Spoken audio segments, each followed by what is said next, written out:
ඉතින් ගයිස් ගොඩ දවසකට පස්සේ ඉතින් අද මට වීඩියෝ එකක් කරන්න හිතුණා. ඉතින් සමාව වෙන්න ඕන හැමෝටම වීඩියෝ එකක් කරන්න බැරි වුණ එකට. මේ අද දවස හොඳටම වැස්ස දවසක්.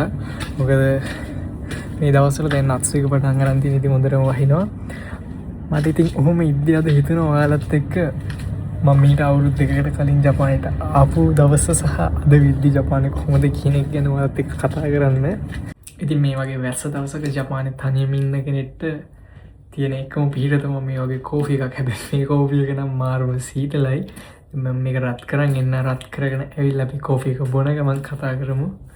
මම ජපානයට ඇවිල්ලා අවුරුදු දෙකක් තිස්සේ අත්දැකපු දේවල් සහ ඇත්ත ජපානයේ තිබ්බද කියන එක. ඔන්න රත් කරගෙන ආවත ඒක තේරෙන මේ කෝෆි එක. මේ ඉතින් මට අද වලත් එක ගොඩ දුරට කතා කරන්න ඕන උනේ. මීට අවුරුදු දෙකකට කලින් මම ජපානයට ඉද්දි කියන්නේ හිතාගෙන ආපු ජපානය සහ දැන් ඇත්තට මේ ජපානයේ තියනවද කියන එක. සහ ඒ ඉද්දි තිබ්බ හීන කියන්නේ අපි ලංකාවේදී දැක්ක රෝස පාට හීනේ කියලානේ කියන්නේ. ඒ රෝස පාට හීනේ ඇත්තටම ජපානයේ තියනවද කියන එකයි. ඉතින් අපි බලමු ඒක ඇත්තටම මෙහි තියනවද කියලා.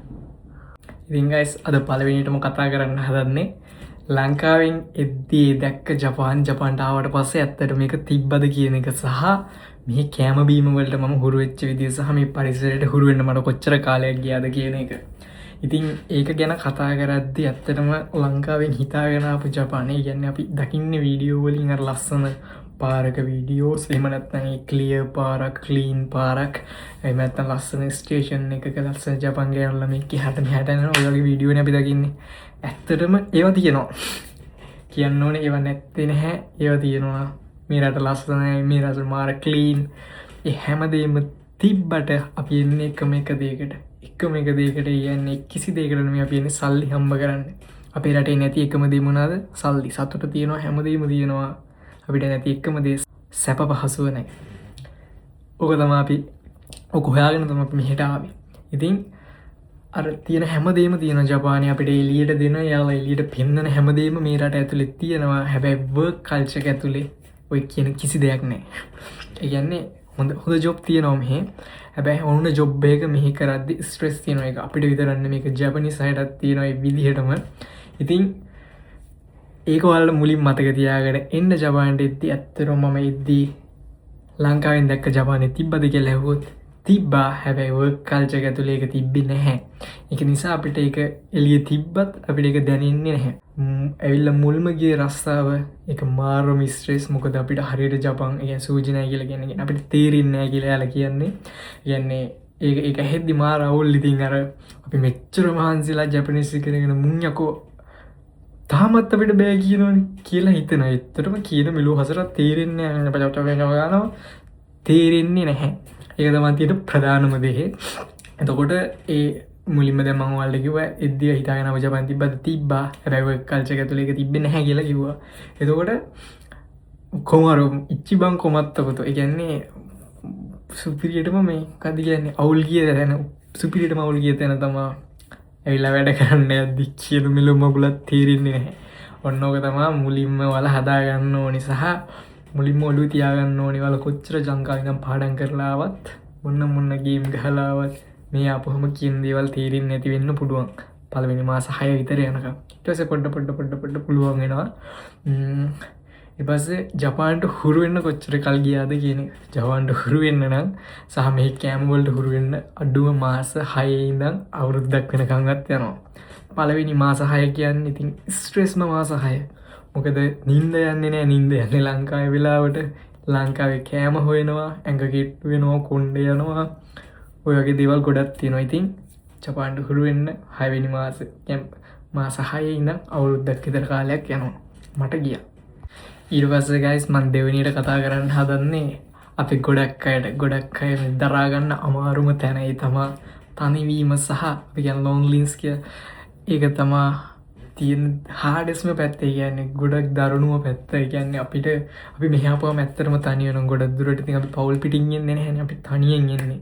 ඉතින් ඔයා හිතන්නේ යාළුවොත් එක්ක ලංකාවේ ෆන් දාලා පාටි දාලා හැමදාම ඉරිදට එළියට ගිහිල්ලා එහෙම හිටපු ඔයා වැඩ ඇරිලා ආපු ගමන් පාළු කම්බරයක බිත්ති 4කට කොටු වෙනවා. අම්මා තාත්තා නැහැ, යාළුවෝ නැහැ, සහෝදරයෝ නැහැ, ළඟම කට්ටිය නැහැ. තමන්ගේ කියලා දන්න කියන කිසිම කෙනෙක් නෑ. එතකොට දැනෙන හැඟීම ඒක තමා මෙහි ඇවිල්ලා මේ අවුරුදු 2 ඇතුලේ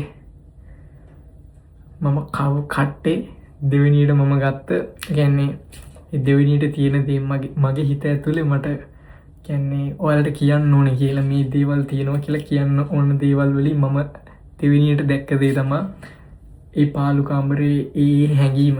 ඒ ජපානයේ නෙමේ ලෝකේ ඕනම රටක ඉන්න ලංකාවේ වේවා ඕනම රටක තමන්ගේ රටේ නොවන කෙනෙක් කියන්නේ වෙන රටකට ගිහිල්ලා ජීවත් වෙන කෙනෙක් දන්නවා ඒ ෆීලින් එක තමන්ගේ කියලා කිසිම කෙනෙක් තමන්ගේ භාෂාවත් කතා කරන්නේ නැති කෙනෙක් ළඟ නැති වෙලාවක ඒ දැනෙන හැඟීම එකෙන් මේ කොල්ලොට කෙල්ලොට පට්ටම රෙස්පෙක්ට් කරනවා.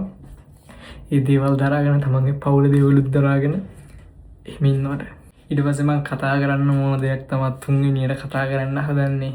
ඒ තමයි ජපානයේ වියදම. ඇත්තටම මම ආපු මීට අවුරුදු 2කට කලින් මම ආපු ජපානයේ නෙමෙයි දැන් තියෙන්නේ. ඇත්තටම මොකද මම එද්දි ජපානයේ තිබ්බ USD to yen තිබ්බ රේට් එක දැන් සෑහෙන වෙනස් වෙලා තියෙන. මම එද්දි 140 ගානේ තිබ්බ දැන් 160ට විතර ගිහිල්ලා තියෙනවා.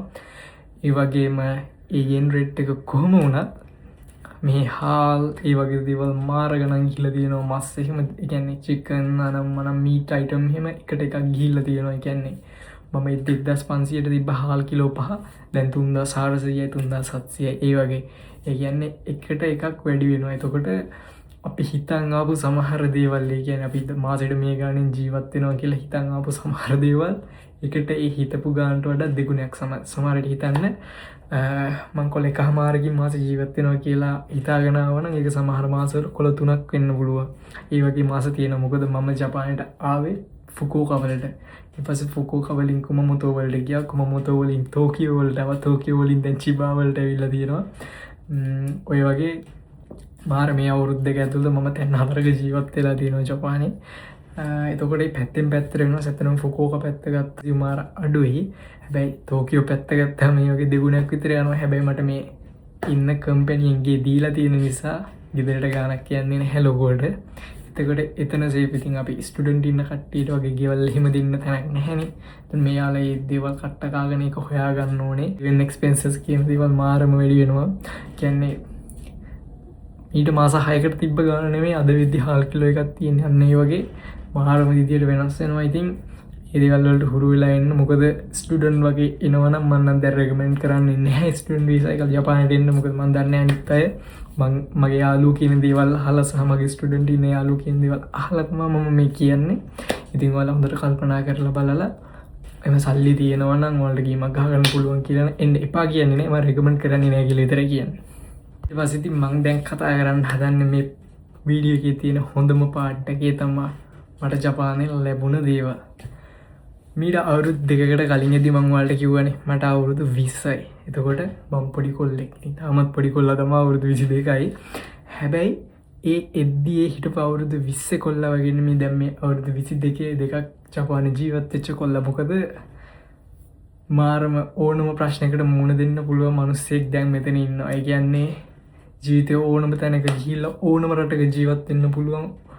ඕනම හાર્ඩස් දෙයක් දරා කියන්නේ ඕනම තද බල දෙයක් ඕනම දෙයක් දරා ගන්න පුළුවන් විදිහේ සුපිරි මිනිස්සෙක් නිර්මාණය වෙනවා. මේ ආපුවම ගෑනු ළමයිනුත් එහෙමයි පිරිමි ළමයිනුත් එහෙමයි. ඔයාලා මේ රටේ අවුරුදු 2ක් 3ක් ජීවත් වුණා කියන්නේ ඔයාලට ඕනම රටක ගිහිල්ලා ඕනම කට්ටක් කාලේ ජීවත් වෙන්න පුළුවන්. ඒක මම සහතික කරලා කියනවා. කියන්නේ මේ වගේ රටක ජීවත් වෙද්දී ඒක තමයි අපිට ලැබෙන හොඳම දේ. හැබැයි කියන්නේ මම දැන් ඔයාලට කතා කරේ මේ වීඩියෝ එක පුරාවටම මම කතා කරේ නරක දේවල් විතරනේ. ඉතින් මම දැන් කතා කරනවා ජපානයේ තියෙන හොඳ දේවල්. අවුරුදු 2ක් විතර යද්දී ඔයාලා ලෝකේ ඕනම රටක ඕනම තැනක ගිහිල්ලා සෙටල් වෙන්න පුළුවන් චරිතයක් බවට පත් වෙනවා. ඕන තැනක කෙලින් කතා කරන්න පුළුවන්. ඕන තැනක හිට ගන්න පුළුවන් පෞරුෂයක් මේ රට ඇතුලේ නිර්මාණය වෙනවා. සහ අවුරුදු 2ක් යද්දී අපි කියන්නේ නිහොන්ගෝ පෙරපෙර කියලා. ජපාන් ඇල්ලොතර වගේ කතා කරන්න පුළුවන් ගන්නට හැදෙනවා. ඉතින් ඒක ඔටෝ හැදෙන දෙයක්. මොකද ලංකාවේ මිනිස්සු කියන්නේ ලෝකෙ මන් දන්න විදිහට IQ රෑන්කින් වල 12 ඉන්න රට. ඉතින් ඒ වගේ අපේ වගේ ලංකාව වගේ රටක මිනිස්සුන්ට ජපාන් නෙමෙයි ඕනම භාෂාවක්. මොකද උපතින්ම අපිට සහජ හැකියාවක් තියෙන ඕනම දෙයක් ඉක්මනට අල්ලගන්න. ඉතින් මම හිතනවා අපිට ඕන තැනක ගිහිල්ලා සෙටල් වෙන්න පුළුවන්. මං කියන්නේ නෑ කියලා. මොකද ලංකාවේ මිනිස්සු මාරම බුද්ධිමත්. කියන්නේ අපේ බුද්ධිය හරි දෙයට පාවිච්චි කරන්න නැති විතරයි තියෙන්නේ. මම හිතනවා අවුරුදු 2ක් ඇද්දි ඔයාලා මෙහි ඇවිල්ලා අවුරුදු 2ක් අල්ලන් හිටියොත් ඉතින් එහාට මැච් එකක් ගහන එක එච්චර අමාරු වෙන්නේ නැහැ කියලා. මොකද ලැන්ග්වේජ් එකත් හැදෙනවා අපිට හැදෙන ගට් එක හැදෙන ඕන තැන ගිහලා හිටගෙන කතා කරන්න බය නැතුව තමන්ගේ වැඩ තනියෙන් කරගන්න. ඉතින් මං හිතනවා ඒක මේ රටෙන් අපි ලංකාවේ හිටියනම් මං හිතනවා මට කවදාවත් ඒක හම්බෙන්නේ නැති වෙන්නත් ඉඩ තිබ්බා කියලා.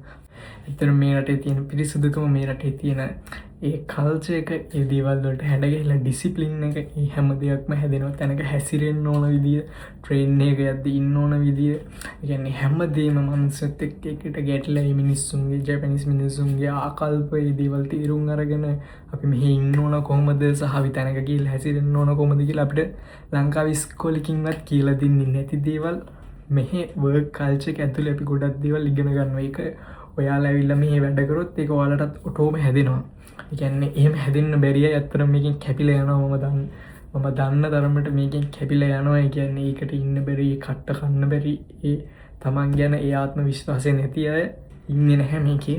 ඒක තමයි ඉතින් කියන්න තියෙන හොඳම දේ. ඔයාලා අවුරුදු 2ක් 3ක් මේක අල්ලන් හිටියා කියන්නේ ඔයාලට ලෝකේ ඕන තැනක ගිහිල්ලා ජීවත් වෙන්න පුළුවන්. ඉතින් මම ඊළඟට කතා කරන්න හදන්නේ මම ලංකාවෙන් එද්දි මම අවුරුදු 2කදී මේ තැන ඉන්නවා මේ විදිහට මේ ටික කරගන්නවා කියලා ඒ හිතපු දේවල් කරගත්තද කියන එක. ඇත්තටම සමහර දේවල් මම කරගත්තා. මම ඒ ලංකාවෙන් ප්ලෑන් කරලා එද්දි අවුරුදු 2ක් යද්දි මේ දේවල් කරනවා කියලා හිතාගත්ත සමහර දේවල් කරා. සමහර දේවල් බැරි වුණා. හැබැයි මගේ තිබ්බ ලොකුම ටාගට්ස් ටික මම කරගත්තා. ඉතින් මම කියන්නේ අවුරුදු 2කට පස්සේ මම ජපානයේ දකින්නේ මගේ ගට් එක හදපු, මගේ පෞරුෂය හදපු ඒ තැන විදිහට. මට උපතාමනේ ලංකාවේදී වුණාට මම හිතනවා ඕන තැනක ගිහිල්ලා ඕන මිනිස්සෙක් එක්ක කතා කරලා හරි දෙයට හරි කියන්නත් වැරදි දෙයට වැරදි කියන්නත් ජපාන් මිනිස්සෙක් වුණත් ලංකාවේ මිනිස්සෙක් වුණත් ඒ ගට් එක මම ජපානයෙන් ගත්තා. හිතපු විදිහටම නැති වුණත් ගොඩක් දේවල් මට හම්බුණා කියලා. ඉතින් මං ඔයාලට කියන්නේ ඔයාලා ලංකාවෙන් එන්ඩින් ඕන ජපානයට එන්න හීන දකිනවා නම් මම කියන්නේ එන්න. හැබැයි කවදාකවත් ඒක ලේසි කියලා හිතන් ඉන්න එපා. ඒ ගමන කට්ටක් කන්න අවුරුදු 2ක් 3ක් 4ක් කට්ටක් කන්න වෙයි. එතනින් පස්සේ ඔයාලට ඔයාලගේ ජීවිතේ ලස්සනට හදාගන්න පුළුවන් වෙයි. ඉතින් පිස්සු කෙලියොත් ඒක ඉතින් ඒක ඔයාලට අනිත් පැත්තට තියයි අප කිසි දෙයක් නැතුව ලංකාවට යන්න වෙයි. තමන් ආපු දේවල් විත්‍යාගෙන තමන් ආයෙ මොනටද කියන ගොල් විත්‍යාගෙන වැඩ කරන්න. මම අවුරුදු 2කට පස්සේ දකින ජපානෙත් තාම ගේමක් ගහගන්න පුළුවන් කියන එක තමයි මම ඔයාලට කියන්නේ. එහෙනම් අදට ගිහිල්ලා එන්න. channel එක subscribe කරලා bell icon එක click කරලා තියාගන්න. ඊළඟට වීඩියෝ එකක් දාපු ගමන් ඔයාලා ළඟටම ගෙන්න ගන්න. එහෙනම් sayonara.